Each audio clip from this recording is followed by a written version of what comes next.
Welcome friends. तो हम photo electric effect पर थोड़ा और आगे बढ़ते हैं, ठीक है। तो पिछले एपिसोड से हम लोगों ने क्या क्या सीखा, कुछ कॉन्सेप्ट सीखे थे इम्पॉर्टेंट। नंबर 1 कि फोटो इलेक्ट्रिक इफ़ेक्ट में एक फोटोन केवल एक इलेक्ट्रॉन से ही इंटरेक्शन करता है। Only one photon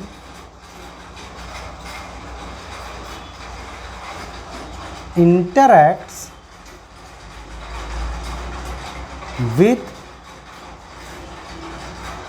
only one photon interacts with a single electron.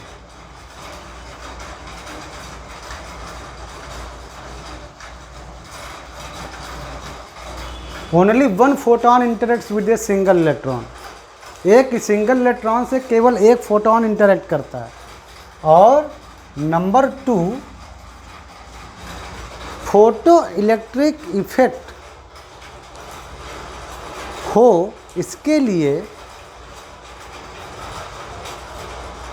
एक मिनिमम फ्रीक्वेंसी होती है फोटॉन की, या जब कह लो कि फोटॉन जिस लाइट का बना है, अगर उससे लेस फ्रीक्वेंसी का फोटॉन आप यूज करेंगे तो आपको फोटो इलेक्ट्रिक इफेक्ट नहीं मिलेगा।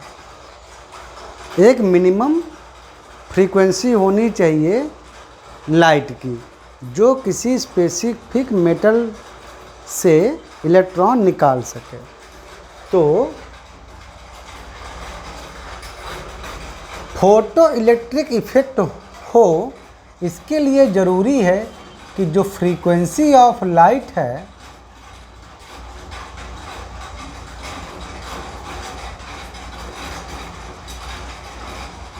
मतलब जिससे हमारा फोटॉन निकल रहा है, क्योंकि फोटॉन जो होते हैं वो लाइट से निकलते हैं। तो frequency of the light mu should B,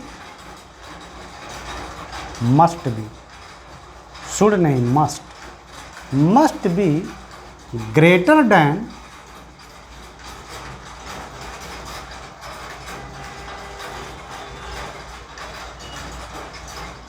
mu minimum.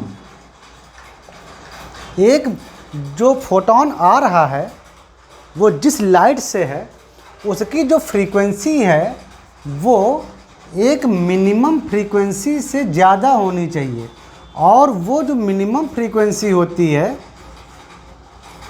उसमें, और वो जिस मेटल ब्लॉक पर गिर रहा है या मेटल पर गिर रहा है, उस मेटल का जो वर्क फंक्शन है उसमें ये रिलेशन होता है। ये क्या है? ये वर्क फंक्शन है, मिनिमम एन वर्क फंक्शन। इसको वर्क फंक्शन बोलते हैं फाई को। और वर्क फंक्शन क्या है वो आप जानते हो, पिछले एपिसोड में इसी पर चर्चा हुई। यानी फोटो इलेक्ट्रिक इफ़ेक्ट हो, अगर फोटो इलेक्ट्रिक इफ़ेक्ट हो तो हो का मतलब है कि वो जो इलेक्ट्रॉन है वो सरफेस को छोड़े, और सरफेस को जो छोड़ने में जो एनर्जी लगती है इलेक्ट्रॉन को, एक इलेक्ट्रॉन को सरफेस से छोड़ने में उसको जो एनर्जी चाहिए, यानी जो हम एनर्जी फोटॉन से देते हैं, वो मिनिमम एनर्जी वर्क फंक्शन बोली जाती है। तो फोटॉन की एनर्जी कम से कम वर्क फंक्शन के तो बराबर होनी ही चाहिए, ताकि वो कम से कम फोटॉन को जस्ट निकाल सके, ठीक है। अब देखो, इफ़ अगर मतलब मिनिमम इतनी फ्रीक्वेंसी तो होनी ही चाहिए।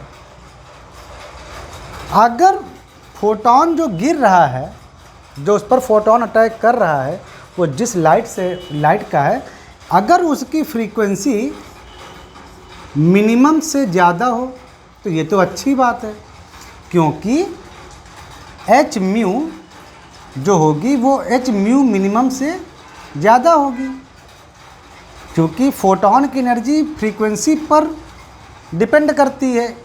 ई फोटोन की एनर्जी एच म्यू, जो फोटोन की एनर्जी है वो फ्रीक्वेंसी के प्रोपोर्शनल है। जितनी ज़्यादा फ्रीक्वेंसी होगी लाइट की या उस फोटोन की, उतनी ज़्यादा उस फोटोन की एनर्जी होगी। तो एनर्जी फोटोन की प्रोपोर्शनल टू फ्रीक्वेंसी। तो फ्रीक्वेंसी अगर बढ़ती है तो हमको फ़ायदा ही है। अगर फ्रीक्वेंसी बढ़ती है तो फ़ायदा है, क्योंकि ज़्यादा फ्रीक्वेंसी वाले फोटोन के पास ज़्यादा एनर्जी होगी। वो उस अगर उसकी फ्रीक्वेंसी इस मिनिमम फ्रीक्वेंसी जो कि केवल वर्क फंक्शन के लिए रिक्वायर्ड है उससे ज़्यादा है तो अच्छी बात है, क्योंकि इसके पास इससे तो ज़्यादा ही एनर्जी है। वर्क फंक्शन जो चाहिए उससे ज़्यादा एनर्जी है, तो वो अपनी बची हुई एनर्जी से वर्क फंक्शन तो कराएगा, मतलब इलेक्ट्रॉन को तो फ्रीली मूव करा, मतलब फ्री करेगा ही करेगा, साथ में उसको अपनी बची हुई और एनर्जी देगा, तो जिससे उस इलेक्ट्रॉन के पास काइनेटिक एनर्जी आ जाएगी। तो अगर फ्रीक्वेंसी इस रिक्वायर्ड मिनिमम फ्रीक्वेंसी जो है उसको ये भी बोलते हैं।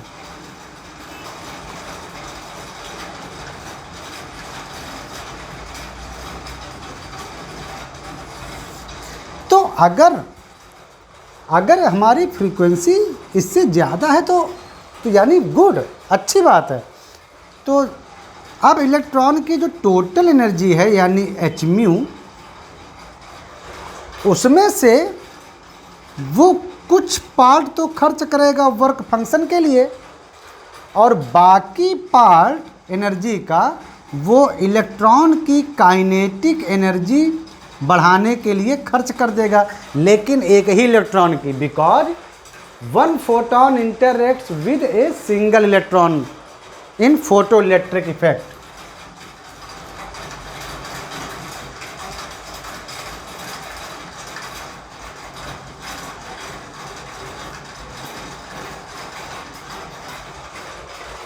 तो अगर आप इसको ध्यान से देखो तो गिरने वाले फोटोन की एनर्जी यानी एच म्यू खर्च होगी वर्क फंक्शन में, और प्लस हाफ इलेक्ट्रॉन का मास और इलेक्ट्रॉन की वेलोसिटी का स्क्वायर।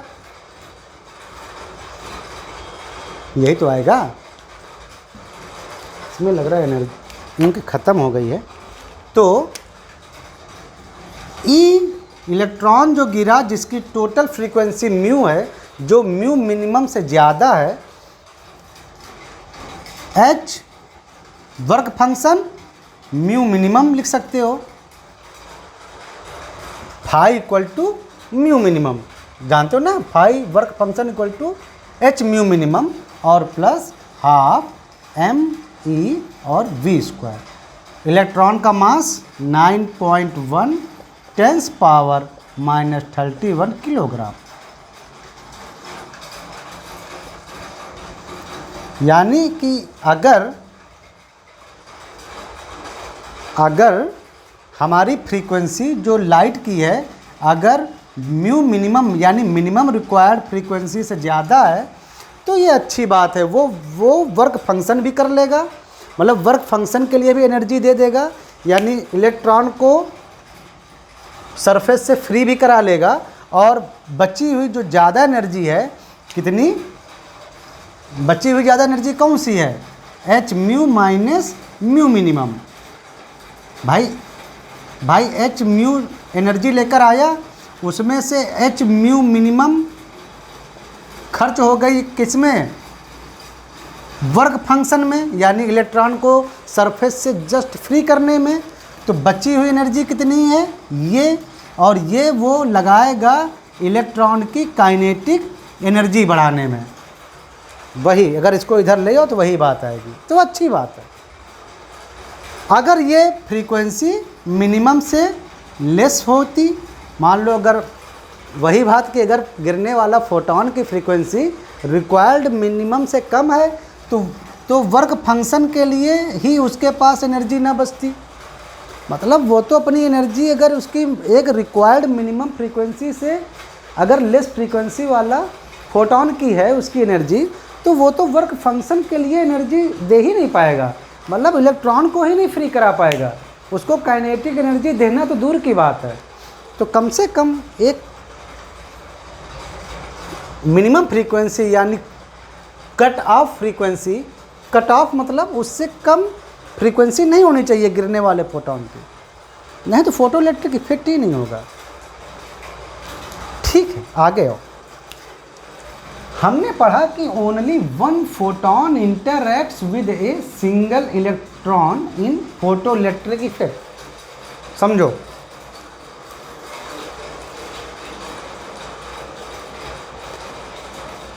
ध्यान से देखना,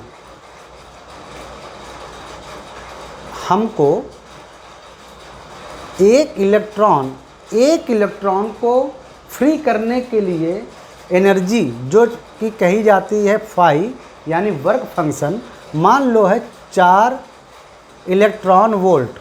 ठीक है, इतनी एनर्जी चाहिए, ध्यान देना। तो अगर हम 500 इलेक्ट्रॉन वोल्ट वाला एक फोटॉन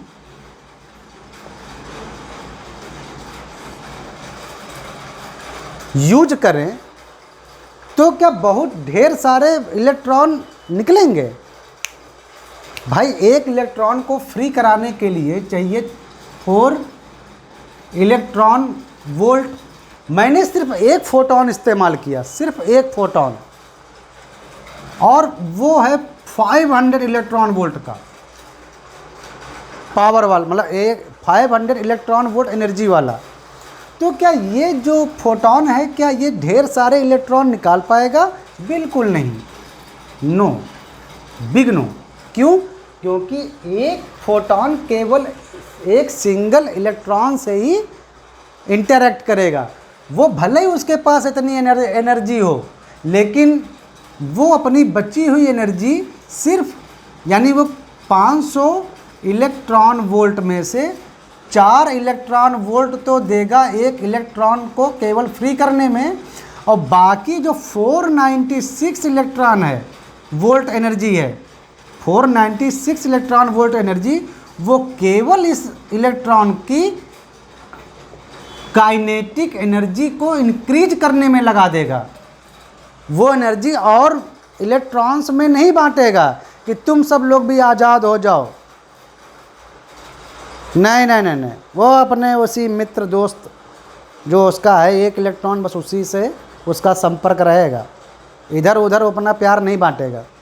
तो उसके पास अगर 500 इलेक्ट्रॉन वोल्ट का एनर्जी है और एक इलेक्ट्रॉन को चाहिए केवल 4 electron volt energy work function के लिए, मतलब जस्ट लिबरेट होने के लिए, जस्ट मतलब अपना सरफेस छोड़ने के लिए चाहे तो अगर आप ध्यान से देखो तो 125 इलेक्ट्रॉनों को लिबरेट करने की पावर है इसके पास।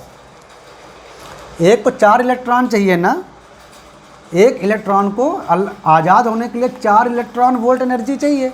इसके पास अकेले ही एक फोटॉन के पास इतने इलेक्ट्रॉन वोल्ट एनर्जी है, तो चाहे तो वो 125 इलेक्ट्रॉनों को मुक्त कराने की पावर है इस फोटॉन के पास, लेकिन नहीं, वो अपने सिर्फ एक ही दोस्त से मिलेगा जो इलेक्ट्रॉन है, उसी को अपना सारा एनर्जी दे देगा। आज़ाद भी हो जाओ और काइनेटिक एनर्जी लेकर भाग जाओ। तो 500 इलेक्ट्रॉन वोल्ट में से वो 4 इलेक्ट्रॉन वोल्ट तो लगाएगा इलेक्ट्रॉन को फ्री करने में, और बाकी जो ये 496 इलेक्ट्रॉन एनर्जी इसके पास जो बची फोटॉन के पास, वो उसी इलेक्ट्रॉन को देगा कि भाई अब तुम काइनेटिक एनर्जी लो और भागो, रन करो। समझ में आया? तो इसका मतलब हुआ कि एक इलेक्ट्रॉन को लिबरेट करने में सिर्फ एक ही फोटॉन का योगदान है। तो अगर हमें ज़्यादा इलेक्ट्रॉन लिबरेट करने हैं, यानी अगर हमें मोर इलेक्ट्रॉन निकालने हैं मेटल से,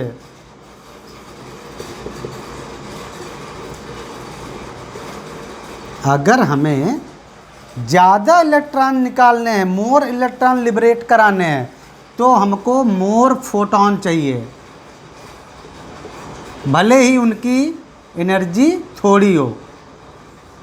जैसे एक इलेक्ट्रॉन को आज लिबरेट कराने में, आज़ाद कराने में हमको चाहिए 4 इलेक्ट्रॉन वोल्ट, तो हम 125 फोटोन यूज करें 4 इलेक्ट्रॉन वोल्ट के, तो हमारे 125 इलेक्ट्रॉन लिबरेट हो जाएंगे, यानी आज़ाद हो जाएंगे मेटल से। लेकिन अगर हम अकेले ही एक फोटोन 500 इलेक्ट्रॉन वोल्ट एनर्जी वाला यूज करेंगे तो सिर्फ एक ही इलेक्ट्रॉन लिबरेट होगा। हाँ, ये बात अलग है कि वो अपनी सारी एनर्जी उस एक इलेक्ट्रॉन की काइनेटिक एनर्जी बढ़ाने में लगा देगा, लेकिन एक इलेक्ट्रॉन कितना भी पावरफुल हो वो सिर्फ एक ही इलेक्ट्रॉन निकालेगा। ये फोटो इलेक्ट्रिक इफेक्ट का एक बढ़िया सा कॉन्सेप्ट है। तो इसका मतलब काइनेटिक एनर्जी किसी निकले हुए इलेक्ट्रॉन की काइनेटिक एनर्जी, जो इलेक्ट्रॉन मेटल से निकला फोटो इलेक्ट्रिक इफेक्ट के चलते, उसकी जो काइनेटिक एनर्जी है वो केवल एक फोटोन की एनर्जी पर ही डिपेंड कर रहा है, क्योंकि one photon interacts only 1 electron. तो इसका मतलब जो काइनेटिक एनर्जी है, काइनेटिक एनर्जी ऑफ इमिटेड या इजेक्टेड, कुछ भी कह लो, निकलने वाला इलेक्ट्रॉन कह लो, kinetic energy of emitted electron ये केवल डिपेंड करता है किस पर? एनर्जी ऑफ प्रोटॉन पर, एनर्जी ऑफ सिंगल फोटोन पर।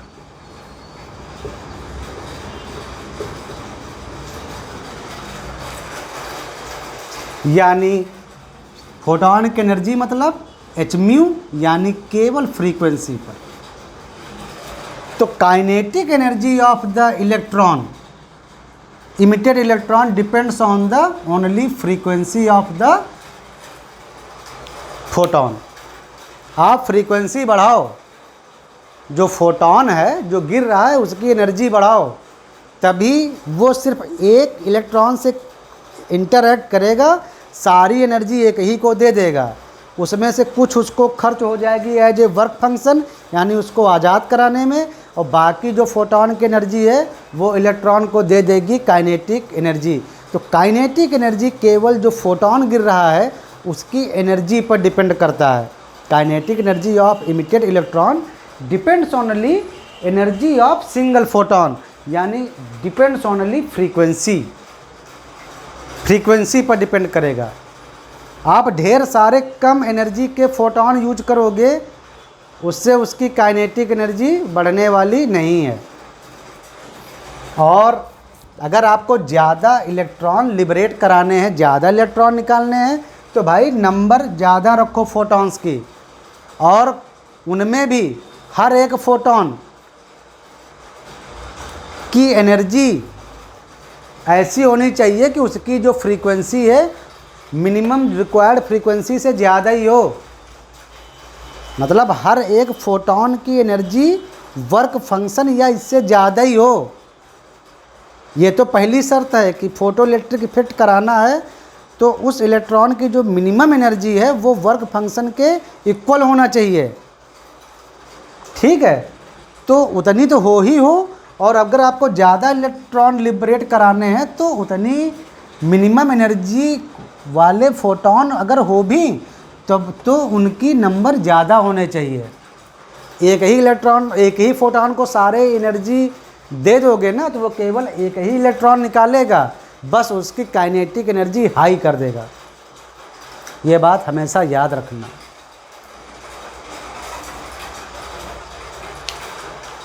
ठीक,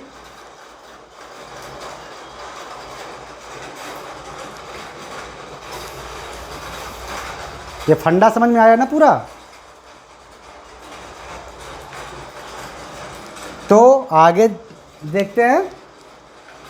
तो अगर हम कोई फोटॉन लेते हैं जिसकी फ्रीक्वेंसी मिनिमम रिक्वायर्ड यानी कट ऑफ फ्रीक्वेंसी जिसको बोलते हैं उससे ज़्यादा होनी चाहिए, उससे ज़्यादा हो तो उसकी जो सारी एनर्जी है एच म्यू वो खर्च हो जाएगी work function H mu minimum भी होता है में और काइनेटिक एनर्जी इलेक्ट्रॉन में। ठीक है। अच्छा एक चीज़ और देखो, हमने एपिसोड नंबर 1 में आपको बताया था, एपिसोड नंबर 1 में इसी में फोटोइलेक्ट्रिक इफेक्ट में कि काइनेटिक एनर्जी को प्रैक्टिकली मेजर करने के लिए हम स्टॉपिंग पोटेंशियल का इस्तेमाल करते हैं। हम स्टॉपिंग पोटेंशियल का इस्तेमाल करते हैं मतलब उसके अगेंस्ट में एक पोटेंशियल डिफरेंस लगाते हैं जिससे इलेक्ट्रिक फील्ड पैदा होता है और उस इलेक्ट्रॉन को वो रोक देता है, उसकी वेलोसिटी जीरो कर देता है, यानी उसकी काइनेटिक एनर्जी को जीरो कर देता है। तो उससे मेजर किया जाता है कि इसके पास कितनी काइनेटिक एनर्जी थी। ठीक है, उसको रोकने में या उसको स्टॉप करने में हमको कितना वोल्टेज डिफरेंस लगाना पड़ा, तो उसके आधार पर हम लोग मेजर करते थे कि काइनेटिक एनर्जी कितनी है। तो इसको ऐसे भी आप लिख सकते हो H mu equal to work function plus kinetic energy को आप स्टॉपिंग पोटेंशियल से भी आप मेजर कर सकते हो। Kinetic energy equal to electron volt में stopping potential where we stop जो है वो वोल्ट में नापा जाएगा। तो जितनी ज़्यादा इलेक्ट्रॉन की काइनेटिक एनर्जी होगी हमको उसको रोकने के लिए उतना ज़्यादा स्टॉप पोटेंशियल लगाना पड़ेगा। तो अगर मान लो हमारे पास 2 फोटॉन हैं, एक फोटॉन से लिबरेटेड इलेक्ट्रॉन को रोकने के लिए हमें लेस पोटेंशियल लगाना पड़ा और दूसरे फोटॉन से लिबरेटेड इलेक्ट्रॉन को रोकने के लिए हमको ज़्यादा पोटेंशियल लगाना पड़ा।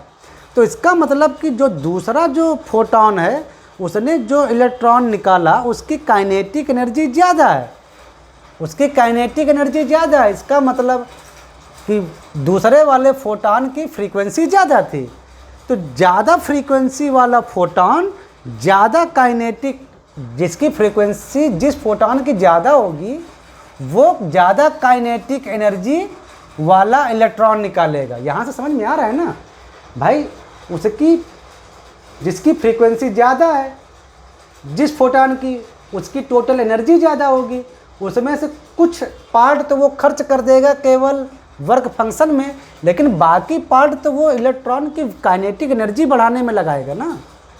तो फोटॉन की अगर आपने फ्रीक्वेंसी बढ़ाई तो उससे निकलने वाला इलेक्ट्रॉन, फोटोइलेक्ट्रिक इफेक्ट जब करेगा तो उससे निकलने वाला इलेक्ट्रॉन ज़्यादा हाई वेलोसिटी का होगा, उसके पास ज़्यादा काइनेटिक एनर्जी होगी और उसको रोकने के लिए, जब उसके पास ज़्यादा काइनेटिक एनर्जी है तो उसको रोकने के लिए आपको ज़्यादा स्टॉपेज पोटेंशियल लगाना पड़ेगा। तो ये भी एक कॉन्सेप्ट हुआ। ठीक है,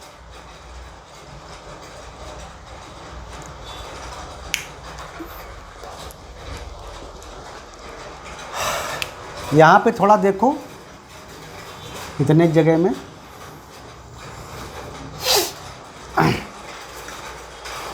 हमने अभी बताया कि अगर कोई फोटॉन फोटो इलेक्ट्रिक इफेक्ट कर पाता है सक्सेसफुली किसी मेटल पर, तो उसकी जो एनर्जी है फोटॉन की वो कम से कम एनर्जी उस फोटॉन की उस मेटल के वर्क फंक्शन के इक्वल होनी चाहिए।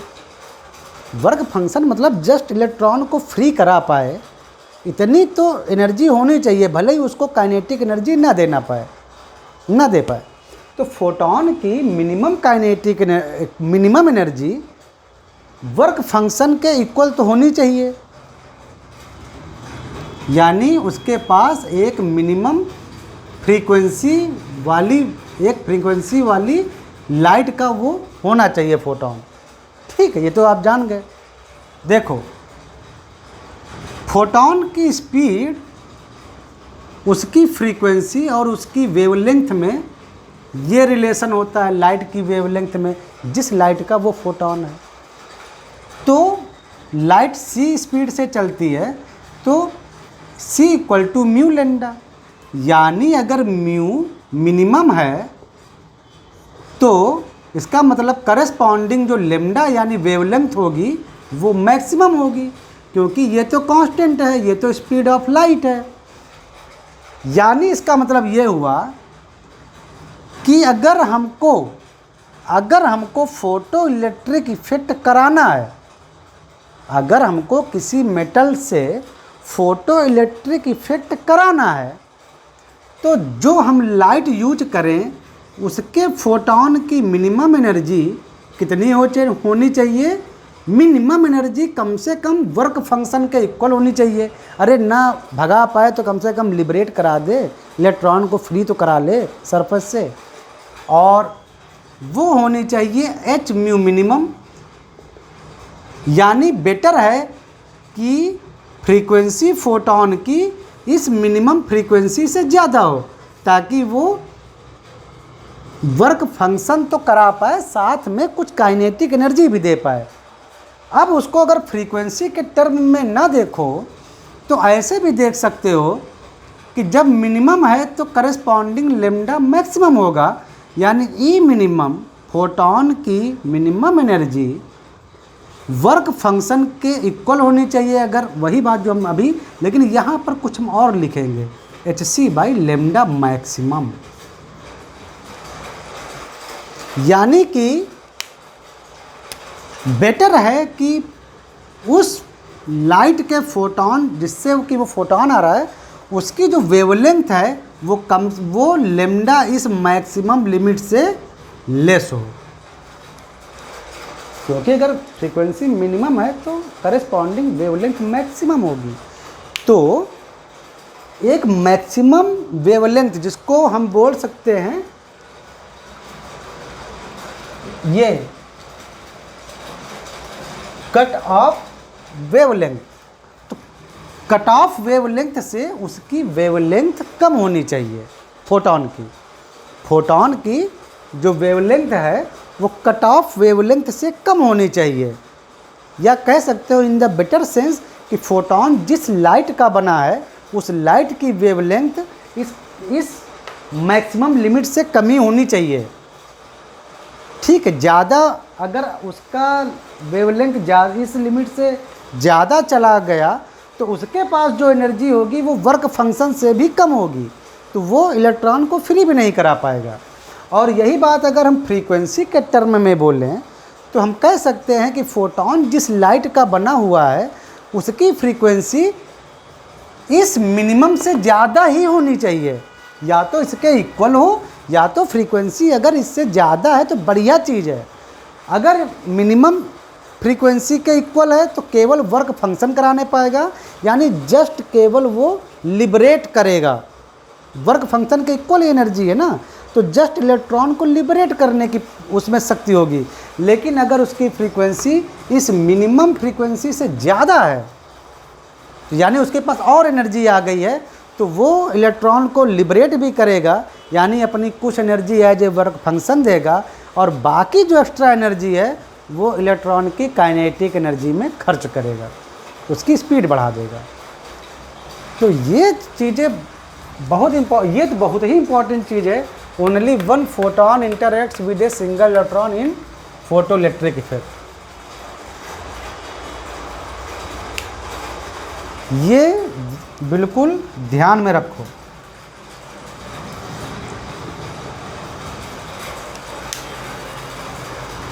चीज़ कि फोटो इलेक्ट्रिक इफेक्ट सक्सेसफुली हो तो फ्रीक्वेंसी कम से कम इतनी हो या इससे ज़्यादा हो, या वेवलेंथ कम से कम हो तो चलेगा, क्योंकि वेवलेंथ कम होने से एनर्जी बढ़ी जाती है। जैसे गामा के पास बहुत एनर्जी होती है क्योंकि उसकी वेवलेंथ बहुत कम होती है। एक्सरे के पास बहुत एनर्जी होती है क्योंकि उसकी वेवलेंथ बहुत कम होती है। तो वेवलेंथ कम हो तो बेटर चीज़ है, क्योंकि वेवलेंथ कम होगी तो उसके पास ज़्यादा एनर्जी होगी फोटोन के पास, तो इलेक्ट्रॉन को निकाल फेंकेगा। और लेकिन उसकी मैक्सिमम लिमिट भी एक है जो कि वर्क फंक्शन से डिसाइड होती है। अगर उसकी वेवलेंथ लैम्डा मैक्स से ज़्यादा है, अगर उसकी वेवलेंथ इस लैम्डा मैक्स से ज़्यादा है तो यानी उसकी जो टोटल एनर्जी होगी फोटोन की वो इससे लेस आ जाएगी, यानी वो तो फोटोन को लिबरेट भी नहीं कर पाए, इलेक्ट्रॉन को लिबरेट भी नहीं कर पाएगा। वर्क फंक्शन से कम एनर्जी नहीं होनी चाहिए फोटोन के पास। Minimum energy equal to work function, और बेटर है कि फोटोन की एनर्जी वर्क फंक्शन से ज़्यादा हो। फोटो इलेक्ट्रिक इफेक्ट सक्सेसफुली होने के लिए ज़रूरी है कि जो फोटोन आ रहा है उसके पास कम से कम एनर्जी वर्क फंक्शन के या तो इक्वल हो या तो फिर उससे बेटर है कि उससे ज़्यादा हो, ताकि वो काइनेटिक एनर्जी भी दे सके। चलो मिलते हैं नेक्स्ट एपिसोड में, और आपका ये फोटो इलेक्ट्रिक इफेक्ट हमने समझाया अच्छे से, और आई होप आपको समझ में भी आया होगा। कई बार क्या होता है कि ज़्यादा समझाने के चक्कर में ना थोड़ा बोरियत आने लगती है। क्यों? बात सही है ना, लेकिन ठीक है, समझ लो तो अच्छी बात है। मिलते हैं नेक्स्ट एपिसोड में। आपका फोटो इलेक्ट्रिक इफेक्ट जो आपके सिलेबस के अकॉर्डिंग है वो ख़त्म हुआ है। ठीक है, मिलते हैं नए टॉपिक पर।